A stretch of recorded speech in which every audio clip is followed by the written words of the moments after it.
What do you think we're going to learn about Meri? Allison, this is not how you start a YouTube video. Allison listened to how to be a YouTuber. David. And so every time we're in a video, she starts off with a question. But it has to be a question that you're going to teach the audience, not like one that you're wondering How do about. we know? We haven't watched it yet. I'm not sure we can use that strategy here. Okay. Well, I'm excited to learn. I feel like you're messing me all up. I'm going to record that and I'm going to say something. Okay.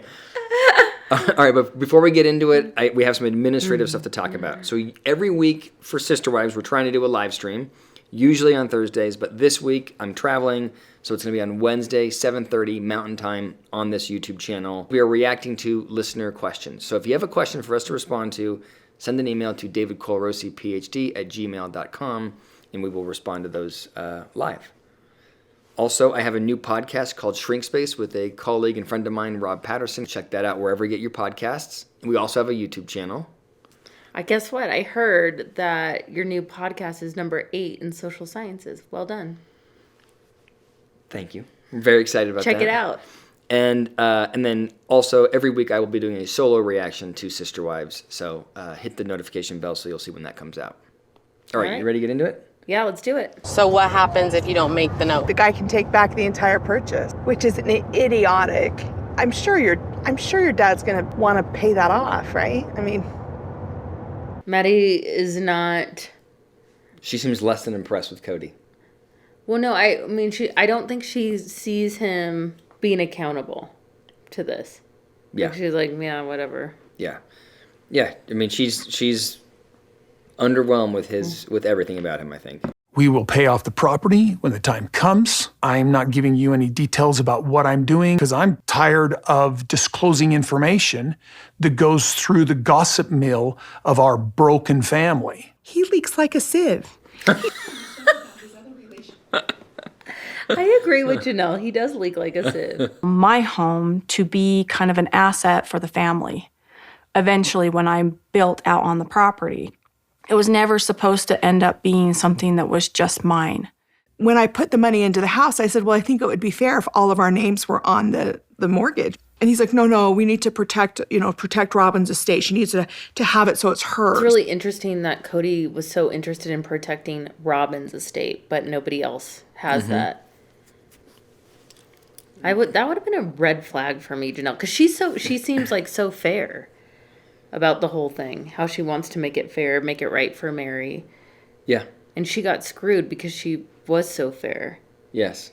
And like Robyn should have pushed back on that if it was supposed to be the family estate, but she didn't. She's like, yeah, I'll put that in my name. I didn't earn any of that, but yeah, please put it in my name. Yeah. So complicated. When Janelle's bringing up, that Kody and I owe her something, it's like, how do you calculate? How do you figure that out? It's so confusing. That's the best move of all time. Look. I'll take all the money. It may not be fair, but the math on making it fair would be really tough, so let's just ignore it. Yeah, let's just... And I'll just take the house, big deal. Yeah, I'll just take the house, it's fine. Like, because how do you calculate that? It's good. Our roles have been it's just been intertwined. I never really worked, so... I think it's ridiculous you haven't paid off that property yet. He says we had all these other debts, but yet I've watched him add enough, like he keeps buying assets that he sits on. Did you see Maddie? Assets. I used to be not so great with money when I was young, and then I learned during my divorce really how to budget myself. You just must have had a different priority of where your money was going to go. She came in with a lot of debt. So then she joined the family and is getting fed money from Kody, and she's sitting here acting like, look, I'm sort of the Dave Ramsey of this family, and you should listen to me with money. Like, it's a totally diluted sense of what she's accomplished and how she's accomplished it. She budgets well. I just am budget, and I have different priorities, Yeah. My priorities are the backyard, the art on the walls, the bigger house. Everyone else paying for my house. God. I did not. I budgeted well because everyone else paid for my house. Awesome. I would say this, with all of her resources, I would hope that she's making good decisions to protect her identity and that of her family, which is a good transition for the sponsor for today's video, Aura. As always, I'm happy to partner with Aura. They're an identity protection service that I have personally used now for about 9 months, and I couldn't be happier. Right now is an important time to talk about identity protection because the social security numbers of every single American may have been stolen. Recently, over 2.9 billion records were stolen from national public data, which provides background information, personal data for employers and others doing background checks. These stolen records include a person's full name, address, date of birth, phone number, and most importantly, their social security number. And the worst part is, members of the hacker group that stole this information have reportedly released it online for free. I can't tell you how, I don't know if it's angry or vulnerable it makes me feel to know that my information could just be out on the internet, available for anybody's consumption. It's such a violation. But I'm not too worried about it because I have Aura. If you haven't been taking precautions with your personal information online before, I think now is a huge wake-up call. We've never been more vulnerable than we are right now. Aura monitors your personal information, including your social security number, across billions of data points on the dark web, court records, to detect and alert you if there's been any potential theft. In fact, they give you up to $5 million in identity theft insurance in case the worst-case scenario happens. They also have a bunch of other features to keep you safe online, all inside one app. And the best news is because you are a member of the PSYCH YouTube audience, Aura is offering you a free 14-day trial, which is enough time for Aura to find out if any of your personal information has been exposed. All you have to do is follow the link below, aura.com/PopPsych. As I've said, I can't recommend Aura enough. I really recommend you check them out. Go to aura.com/PopPsych. Okay, back to the video. There's a lot of misguided jealousy here, a lot of trash talk. Is it true? Well, some of it probably is. I just, there's an endearing quality, right? There's a lot of really nasty things people are saying about me. Some true. But most of it is not. But like 70-30? Yeah. Like 80-20. I have encouraged Kody to work any relationship out that he can with his kids. But I guess it's been a two-way street. Maddie hasn't been reaching out to her dad either. Good for Maddie.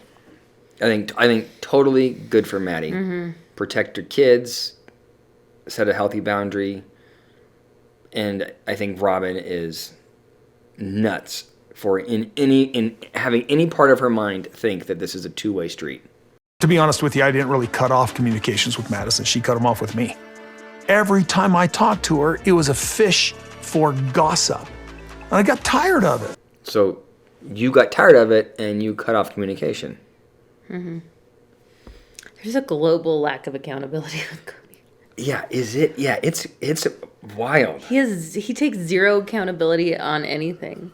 Kody. I'm so angry about how I've been treated that I haven't gotten past that. Here's the thing is I'm not willing to take blame for things that my wife or ex-wife is sitting there telling them that I did. If I were his therapist, I would ask him, why not?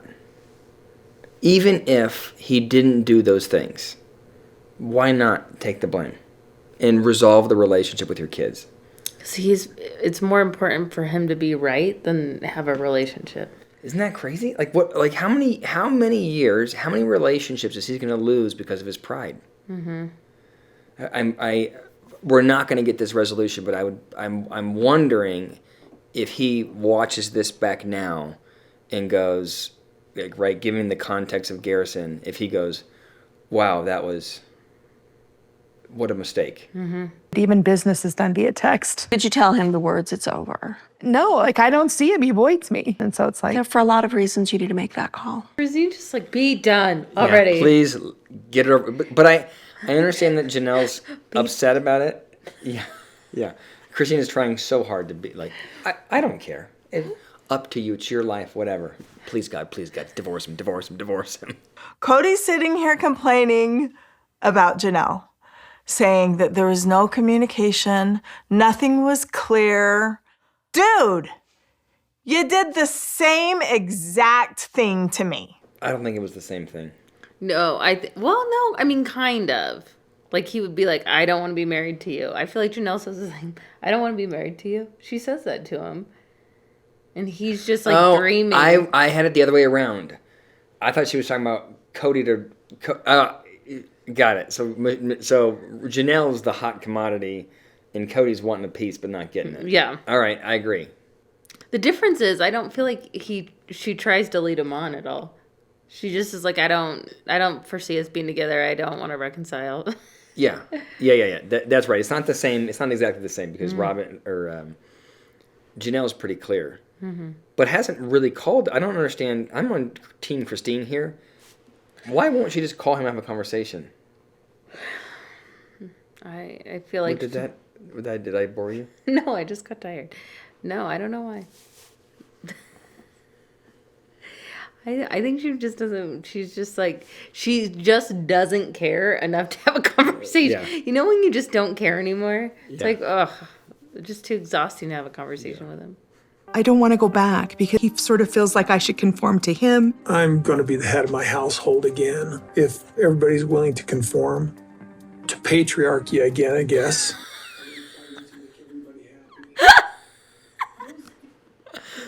It's funny because in that moment, Kody's operating from this is the right way, and I have my harem listening to me, right? Like that's what he thinks, and every one of them is like, "The f did you just say?" The patriarchy. Even Robyn was like, When I was asking Kody how he felt about moving forward with the release, he was kind of resistant to it. However we are made accountable to God, I don't want to be accountable to this church and all their BS. I don't think I even understand this. So why is he saying that the church, he doesn't want to disparage them, but he's tired of all of their BS? What's the BS that he's got an issue with? I think he just doesn't want to be held accountable at all, and so the church was all fine and good when his marriages were good, but then he has to go in front of whatever the elders and say and ask for a release, and he doesn't want to be held accountable. Right. Or He doesn't want the scrutiny. He doesn't want the scrutiny. He not only that, he doesn't want them to be able to make that decision for his life. Like he wants to make it himself, and so he's like, if you do whatever you got to do, just go away. I'm done. Like he's just totally done. But I think yes, and I think he also looks at it like he has to go, and the church is going to say, why is this not working out? And she's going to say, well, this is my experience living with this wonderful man. And the church is going to be like, Oh, all your marriages? What the fuck, Kody? Right? I mean, like he's sort of gone off the reservation as far as the behaviors he's supposed to exhibit. Mm-hmm. And I bet you the church leaders would be critical. Yeah. The man has no choice after he's already married in plural marriage. If he wants to stay faithful and in the faith, he cannot request a divorce. So I was not able to get out of that relationship. Such bullshit. He's talking about the faith that he's talking about the church that he's not willing to even talk to, but yet he has such reverence for it that he wouldn't allow himself out of it. So what he's going to do is just let her die on the vine and not tell her that he's not interested. And same with Christine, just be abusive. And the cop out is, well, I couldn't leave. So I mean, I can't leave, so I'm just going to abuse them. Tell them I'm not attracted to them. Just treat them like shit. Abandon but I'm them. operating within the faith. Like it's such a cop out. Liar. Like there were several times I was with her where I'm like, well, here's to a new beginning. We're going to figure this out. Every time I was with her, she wasn't nice. She wasn't fun. She wasn't kind. She wasn't interesting. I'm trying to be curious with her, and I'm bored. You're such a dick. She wasn't interesting, and I was bored by her, so. Robyn is riveting. I know. Yeah, Robyn's always cutting it up, you know? She seems really fun. Miss Charisma. Super fun. I think Christine's like looking for me to say the word divorced, and I guess I don't really need to say that word. To me, I hate that word. I don't want it. I don't like it. I don't understand. Why can't she say divorced and still have business with Kody? I don't know. It's a spiritual marriage anyway. It doesn't matter. Why is she? It feels like she's just in denial, or she's. I mean, I guess I think it must be her faith. Mm-hmm. That's what she says. Yeah, but I sort of feel like I don't understand. I guess I understand it intellectually, but like intuitively, I don't understand the idea of operating. Like I just feel like why not just be why not just say what you're actually doing? Like this idea of compromising for your faith, this idea of maneuvering for your faith when you're operating outside of it makes no sense to me. It makes me feel almost like she doesn't trust Christine all the way. Like probably like from years and years of stuff, maybe she's just not trusting Christine. To tell her that she wants a divorce? What do you mean? Yeah, like maybe, I don't know, it feels like that. Like she doesn't trust Christine to be that vulnerable with her. Maybe that's it. I think it's just, I think that she believes that it's immoral to get divorced. So she's going to divorce in every way except for saying the word and think that that's going to save her in salvation. But she already got divorced one time. Oh, good point. All right, then I don't get it then. Okay. Most ex-spouses don't really go hang out with each other or whatever. I know, but I really honestly hoped that we would get to that point. If Christine really hoped that they would get to that point, then she would have said hi to him at McKelty's party. I have been told directly, multiple circumstances by multiple different people, that I was not accepted. The parents could have done a better job with, connecting us as a family. There were hard times, and my kids were frustrated, but they always considered Robyn's kids or siblings just the same. But if Robyn's kids are saying that, then I believe them.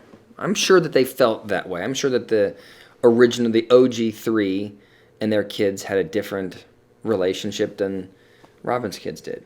Yeah, well, some of them, I feel like they came in when they were older, too. Yeah. So the older kids would have been like, oh, Dad's dating some younger broad. It's like... Right, and here, yeah. I think that I think it's okay to say that must have sucked for them and that it probably wasn't fair for those kids. And if you have, 18 kids?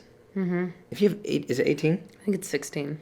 If you have 16 kids, like there's gonna be splitting that's happening. Mm-hmm. Isn't that the saddest thing? I'd be like scrambling trying to fit him into my life. See, and I didn't really mind, and I actually would do plural marriage again for the independence. I think that there's the disconnect between the way that these two women see him would bother me in either person's seat. Like, Christine's trying to say, it was hard with him. And every time she says it was hard with him because Janelle wants Christine to stop pushing her, Janelle's answer is always, it's okay, no big deal. Yeah, he was emotionally abusive and shitty to my kids, but, I put up with it. And meanwhile, Christine is pushing Janelle to say divorce right now, immediately. No one's getting validated. Yeah. What were we going to say? I just hate when people do that. What? Like what they're doing to each other. Like when you just need someone to hear you and they're like, oh no, but it was fine. It's great. What are you talking about? That didn't happen. I know. I want to be like, it was not fine and it wasn't fine. So admit that and it wasn't fine. You already said it was annoying that he had all these allergies and you he didn't fit into your schedule. Yeah.